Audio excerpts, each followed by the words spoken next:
Thank you. We'll move now to the LAO's office. Ms. Chu.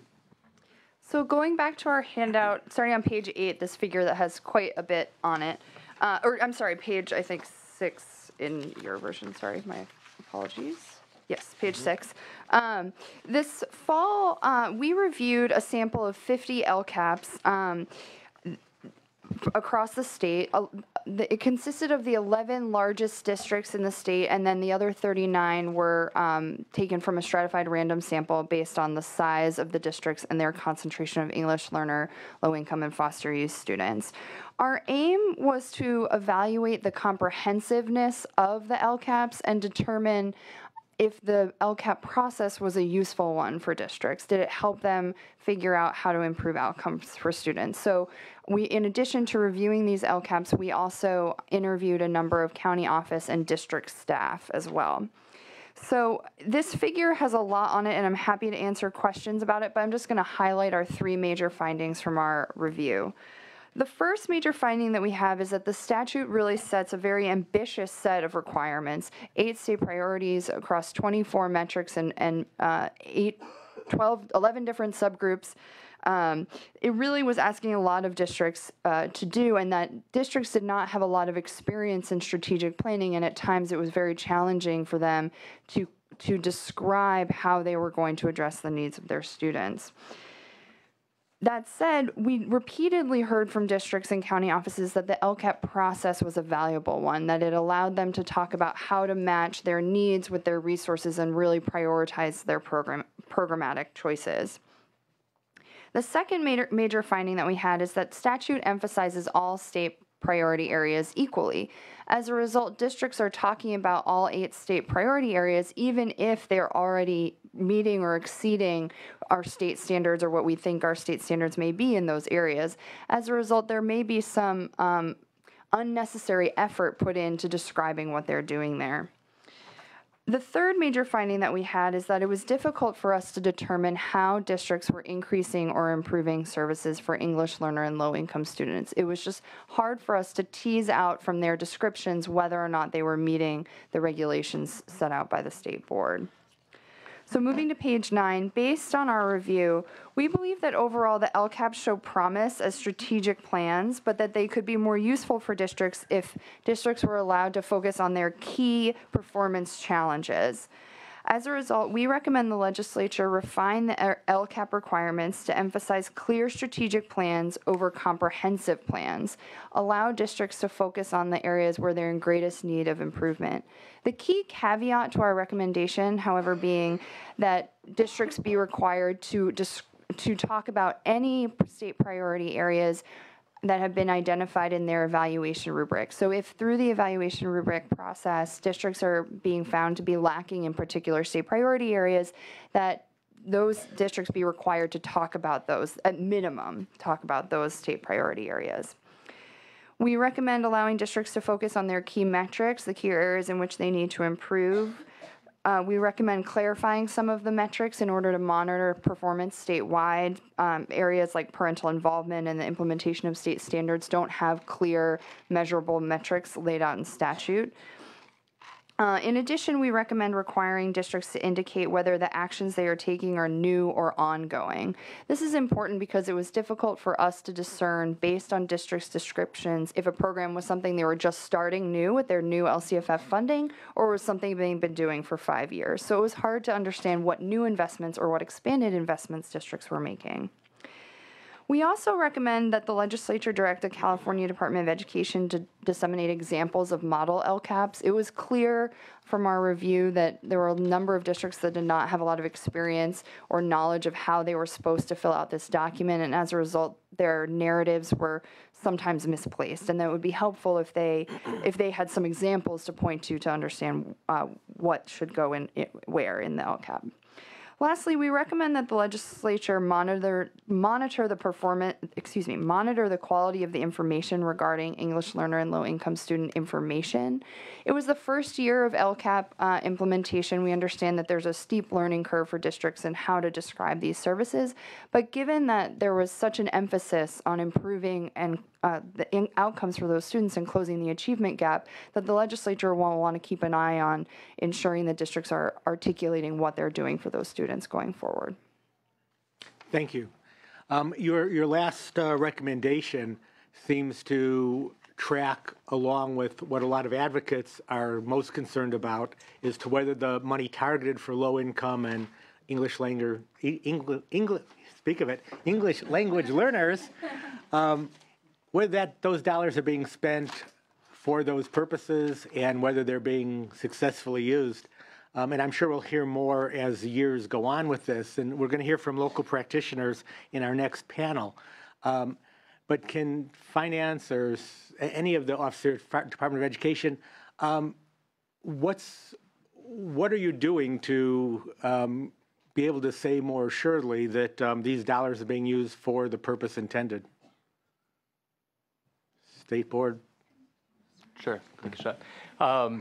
So I think one of the things, we talked a little bit about it just now, in that already, we had an initial template, initial set of expenditure regulations in the first year. And learning from that experience, literally as it was ongoing, we've drafted and had approved now a new template. And so this is going to be the first year this new LCAP template and the new expenditure regulation will be put into place. And there have been some tweaks. And some of those, as I said, are structural to try to provide some additional clarity. Some things the LAO pointed out in terms of it was a little bit difficult with our first template to necessarily always be able to track from a goal to an action to a service and who is supposed to be served in that way. We also increased greater clarity around where you define how much supplemental concentration funding for that district for the upcoming fiscal year, and actually call it out in a separate box and have it squarely we have to present it, as well as that percentage by which you have to increase or improve services, which is tied to that. That's the proportionality requirement. So have a separate box there, and greater clarity in both the direction for the information you have to provide, and even a higher threshold of justification where, for instance, if you want to use supplemental concentration resources across an entire district, but your district has, let's say, under 55% of your students enrolled are not low-income foster youth or English learners, there's a higher justification threshold and more information that needs to be provided to talk about how that's actually the most effective use of funds and how it's based either on research or practical experience to justify that as the most effective way to reach your goals that have been defined in your LCAP. So our hope is with all of that, we're going to see some improvement along with the natural improvement one would expect in a second year of implementation when the first year was such a short and curtailed year. Okay, thank you. Department of Education? And I would just add, I'm sure as Peter is going to, that that's part of the goal of the department, providing more technical assistance to county offices of education to ensure that their LCAPs, we're having more dialogue about what we think is necessary to fulfill those boxes. And on behalf of the county soups? Yeah, I was just going to add quickly, both the template and the regulations were revised in recognition of this concern. And we, of course, revised our training materials and our approval manual to reflect those regulations. And one of the three criteria that we're supposed to use in reviewing a district LCAP are those dollars being directed to increase and improve services for the students for whom it's intended. So we strengthened that part of and expanded that part of our manual and our training. So, and the other piece, again, mentioned earlier, but, working with the department and the collaborative and the state board, the collaborative that's coming online, to identify exemplars. And this would be one of the areas where we think there are some districts in the state that are pretty well acknowledged, did a really good job, and then to be able to share those with other counties and districts. And finally, I should add, we do have some of those advocacy groups you're talking about coming to meet with all our county superintendents to share their perspectives, make sure we have that dialogue going throughout the year. So. Great, thank you. You mentioned the collaboratives. I guess $10 million has been allocated to the collaborative. Do we have a spending plan yet as to how the collaborative intends to spend the $10 million? And if not, when will we?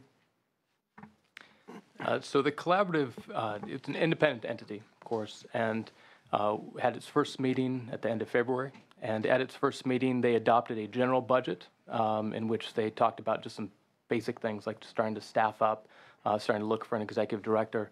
So the very basic rudimentary framework of a budget was adopted at that point, but that will be developed over time. The Riverside County Office of Education is their fiscal agent for the collaborative, and then they have the 5-member board. If you have additional questions, we can provide additional detail, but that will be a budget that will be developed as they figure out how they even envision their work playing out and how they choose to staff. Yeah, it may be premature to expect a budget, but it's probably not premature to expect a date by which there will be a budget. So do they have any target date? If I recall correctly, and I have to go back and double check, the framework of the budget was adopted as far as kind of the initial year and the initial startup. Beyond that, I don't think they've established a specific date. They will be meeting every other month, and starting with April and then moving forward from that. And all those materials, including the initial budget, is all posted. Actually, the Riverside County Office of Education, it's rcoe.us, and then /CCEE has all the agenda materials, as well as the initial budget that was adopted. Can we feel comfortable that 6 months from now, or a year, or 2 years, or 3 years, there will be a budget? I would imagine so. Would you imagine that'd be 6 months, or? Yeah.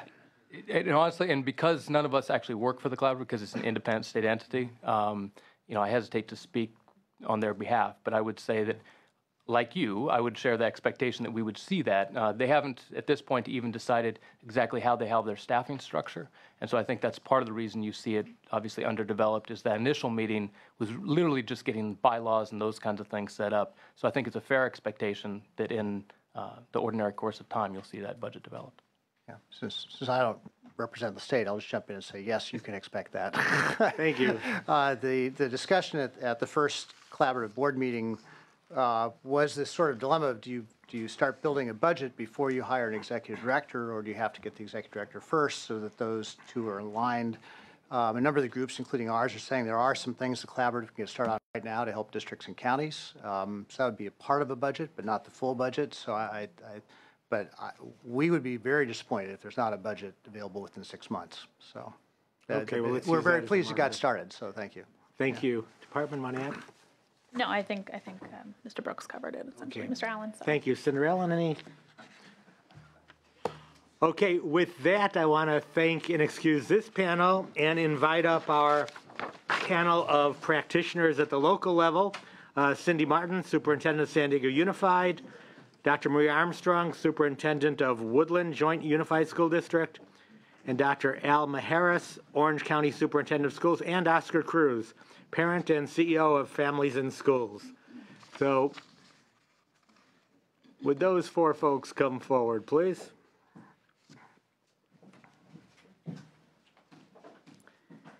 And we're looking forward to hear your perspectives on the LCAP, how this whole process has impacted your districts. And we'll begin with Superintendent Martin from San Diego. Thank you, Chairman Block and Senator Allen, whenever you come back. Thank you for having me up here today to talk about what's happening out in the field from San Diego Unified School District as a superintendent there. We're the second largest district in the state, serving over 130,000 students, and 59% of our students eligible for free and reduced price lunch, and 27% are English learners. And I'm loving the opportunity today to share the on-the-ground experience of the implementation of the local control funding formula and the local control accountability plan in one of our largest urban districts. We, as a district and a community, completely support the principles of the local control funding formula and the courage that our state has had to adopt a formula that at its core has equity. And when we talk about funding our schools and making sure that the programs and services and the increased implementation has equity as a guiding principle, that's something that as a district we completely stand behind. We also stand behind the second principle of local decision making and local control. So those two founding principles are something that helps us create the most important education reform initiative we think the state has seen in a long time. And these increased program supports and services in an equitable funding environment is something that we're taking on in a very big way in San Diego. We appreciate the opportunity to, I want to tell you our experiences and what we've experienced in San Diego, that as we started the LCAP last year, I appreciate the previous testimony around this is the second year. We started last year with wide community stakeholder input and engagement and reaching out to all of our stakeholders, beginning with community forums where we started to hold these forums to say, let's talk about the local control and the 8 state priorities we married to our district's 12 quality school indicators. Our Board of Education adopted something called Vision 2020 in 2009, where we committed to local decision-making and a community-based school reform model. So when local control funding formula came about, it was very much in line with what San Diego Unified was already doing. We married the 8 state priorities with our 12 local quality school indicators, we called them. We had done a wide community input process before local control, identifying what are the indicators of a quality school, and we had identified 12. So when the 8 state priorities came out, there was a very nice collaboration between those two, and we joined them, and we ended up holding what we called community forums. We had 5, and we were very impressed with the turnout. Over 100 community members came to our forums, community town hall meetings, and we began listening to what is it that we want for our schools, what's working, and what can we improve upon. And as we gathered that data, and then the regulations came out in January as a district, we were very well prepared to look for how we wanted to invest and improve programs, actions, and services for our students. We then extended our work beyond those forums to our district advisory committees that oversees the federal Title I dollars. So we took it to our DACs, to our DLACs, the District English Learner Advisory Committees. We work with our local advocacy groups, the African American Association for Educators, the Latino Advisory Committees. We have cluster meetings. We have 16 high school clusters. We took our work to the cluster meetings and continued to get input so that our LCAP was truly written by the community. Then we formed our LCAP planning team, which has over 20 stakeholder representatives. The LCAP planning team meets on a regular basis and takes the information that we get from all of our forums as we speak to our community. We also used school site council surveys in 2014 to hear from the school site councils. And all of that work, as we implemented the LCAP this year, we worked on writing it all last year. Then this year, as we're underway, I've instituted at my monthly board meeting doing LCAP updates. So last year, the community said, here's what we want. This is how we plan to spend the dollars. This is what we expect to see. Each month, I do an LCAP update. So we don't wait anymore to the end of the year, a standardized test score to find out how schools are doing. We've committed locally to all of our priorities, and each month I update how we're doing. So we're in an environment of reviewing data on an ongoing basis. I review that data publicly at the board meeting with my Board of Education, and then that presentation that I do monthly on our LCAP progress is then sent out to the clusters, and staff members present at the 16 cluster meetings. We present our monthly update at our advisory group meetings, at our formal advisory group meetings and informal advisory group meetings, so the whole community we get to monitor ourselves, how we're doing on the implementation of the LCAP. So that's how things are going this year in the implementation and keeping the community completely involved all the way through the process. Like I said, we appreciate the opportunity for local control, and we take it very seriously, that responsibility. Let me give you some examples of what we're doing concretely and the programs and initiatives that we're putting in place right now in year 2 of the LCAP. We're making investments to make progress with our English learners, specifically focusing on our English learner support teachers and specifically addressing the problem of long-term English learners. We had identified last year that we had 6,000 long-term English learners in the middle school. We had identified some programs that were working where we could address that issue, and we want to replicate that and take that to scale. We're also investing in high school. We looked at our A through G graduation or A through G data and saw where we had pockets of excellence and we had some problems. And we've invested in more graduation coaches at the high school level. We've invested in restorative justice practices as we revised our discipline policies and looked at how schools respond to students who in the past would be suspended or expelled. We've changed our discipline policies and used a more proactive approach in restorative justices, and that's resulting in reducing our suspensions and expulsions that we found a disproportionality existed with our Latino and African American students. So we're directing resources to a program like that, for example. And going forward, we want to encourage the legislature to give districts time to implement the local control funding formula. We see tremendous promise in it, and it takes time to show the progress. We're showing early returns. As a district, we're so invested in it. We want to prove to the state and to our stakeholders that this does work. And in year 2, we're already showing the early returns.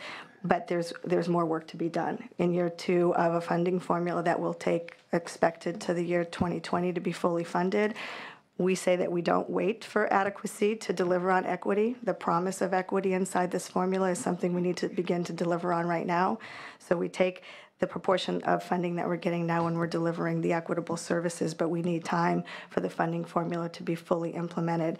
We also will recommend that the state needs to align the existing reporting and accountability plans that currently are in place, like the SARC, the Accountability Report Card, and the SPSAs. There's several accountability reporting plans that don't necessarily align with the LCAP, and we would look for better alignment between those plans. We think the LCAP is the guiding document for districts, and we want that to continue to be the guiding document. It has a tremendous amount of promise, and what I see at the local level, that this document, the LCAP, truly is a living document, whereas in the past, sometimes you write documents and are you really using them? We review ours monthly with our entire community. So it is a living document, and the ability to use that to help affect change is very important to us. And what you're seeing our district is able to do is use the document as a long-term strategic planning tool, where our finance team is able to work with our operational team and our instructional team together as a group. Instead of finance does one thing, instructional does another thing. We're all one team with our 12 goals aligned to the 8 state priorities, and it is truly a visionary document that's for long-term strategic planning that allows the silos that exist in a large district like San Diego Unified to come down and use this planning tool as the way that we move forward. Inside the plan, we've identified 45 metrics. We appreciate the idea of investing the dollars, talking about the return on the investment, what do we expect to see as deliverables and student outcomes. So we've identified locally what are the multiple measures and the metrics that we will use to know how we're doing. Locally decided 45 metrics that the community has agreed upon, and it's not just one score once a year anymore, and we believe in those metrics as being important. As we move forward, we want to continue to give examples of what works. We feel as a district we really do know what works. We do know how to close the achievement gap. In a district as large as ours, we have examples of closing the achievement gap with our most vulnerable students as early as 2nd grade. Our issue at this point is we can't take to scale the promising practices that are working. We have practices in our elementary and our preschools, and our middle school long-term English learner strategies, and our high school, and we're not doing it to scale. We're doing small investments in pilot programs in year 2 of the LCAP, and those investments that we're making now, we're calling them down payments on our future. We're taking advantage of the equitable formula and implementing those dollars in pilot programs that we intend to replicate and then take to scale across a large urban system. And we, as those dollars come in, we'll be able to invest more fully in the programs and services that are working, and we have the metrics to prove the small-scale pilots are working at this point, and we look forward to continuing to be able to do that. So thank you for letting me share our experiences in San Diego. Thank you, Superintendent Martin. Move now to another local superintendent from Woodland Joint Unified School District, Dr. Maria Armstrong. Thank you, Chairman Block and Senator Allen. Well, first of all, I wanted to talk a little bit about the greatest impact that LCFF and the LCAP have, and that is to address educational equity. It has allowed us to talk openly and honestly about it. A year ago, this time, I was in a different district, half the size that I'm in now, and in Woodland, we're talking a little over 10,000 students. But the demographics were very similar. And we embarked on a strategic planning session to dovetail for our LCAP and use that as a vehicle. Here in Woodland, it was a little different, and that's because there were guidelines, but not really on how to. And so I think that was brilliant by design, because then you could filter through which ones actually surpassed the mark, if you will, and then provide those kinds of metrics for others to be able to aspire to. And so what we found is that in Woodland, we hit the reset button this past January, and we started to embark on our strategic planning session, because a year ago, it was basically a wish list. Folks came together and they said, this is our opportunity, what are we going to do differently? And so a laundry list was developed. and which is it's not wrong. It wasn't right. That's how it was approached. And what it did though is it sparked community participation. There were folks that went out to different types of committees. Our ELL groups, our school site councils as well were, brought along the way. But this last January really taught us a lesson in how to engage a little more focused and centered around data. And so we looked at what we had originally written, and now we are revising through the strategic planning process, starting with data. We have 64 community members that have been engaged in this process, including 6th through 12th graders. We felt it was very important to have the voice of the child there. And they too were very articulate in what they felt they needed to see in their schools, and they felt very supported that the community had come together to be able to address the needs. One example of our goals that we are looking at for LCAP is that of disproportionality, as was mentioned before. It has shined that light, if you will, on our children of color as well as our counterpart white students when it comes to suspensions and expulsions, which correlate with the academic achievement piece as well. Fostering homelessness, what we found is that we needed a liaison. And so we have about 600 students out of our 10,000 students that are classified as foster and homeless youth. And so by having a liaison, we have now been able to go out and speak with the families or the guardians of our students to be able to create that collaborative partnership, if you will, to get down to what the student needs. Now, one of the other things that we've been able to look at is using our LCAP as a filter.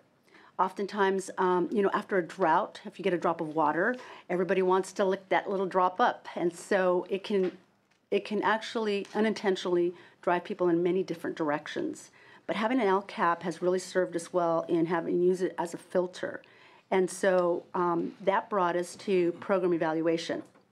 Now, I've been in education for quite a while, and I was in private industry even before that. I've worked in Southern California, in San Diego, Riverside, and I've worked in Mendocino up in Northern California, and now I'm here in the great heart of the state. And one of the things that that has always, I think, been the common denominator is that our communities often reflect, what our schools are looking like. And so being able to have program evaluation tools to be able to say, this is where our money is going, what kind of an impact has on it. Aside from the qualitative pieces, we need to look at the quantitative piece. So as we start having discussions about equity and whether programs are working, holding on to or letting go of programs that we may hold dearly to our hearts has really given us a step back. We've taken a breath to be able to look at those programs and say, here are some criteria that we are going to use to be able to see whether our money is getting us the return on investment that we are saying it is. It's time to start changing the narrative of what we have known to what is now.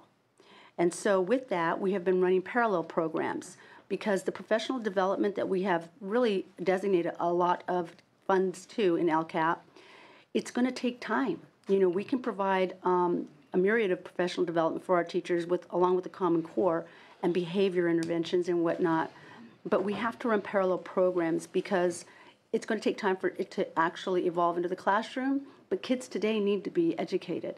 And so whether it's digital enhancement programs or bringing in other people to assist in providing interventions such as counselors. We designated counselors that we thought would serve at our elementary level. Well, we found in this past year that the typical, if you will, academic counselor or PPS credential, People Personnel Service credential person, is not the kind of counselor that we need at the elementary school. What we need is more of the marriage therapy and family type of counseling. And so to be able to deal with the social and emotional issues that our children are in need of service for.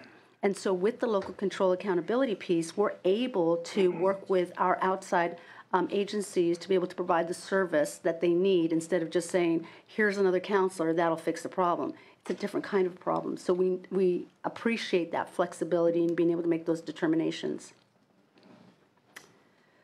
When it comes to the template.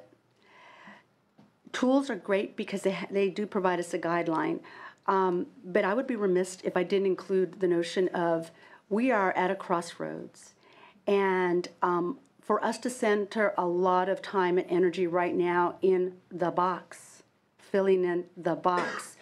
To us, we've been talking about let's not revert back to compliance.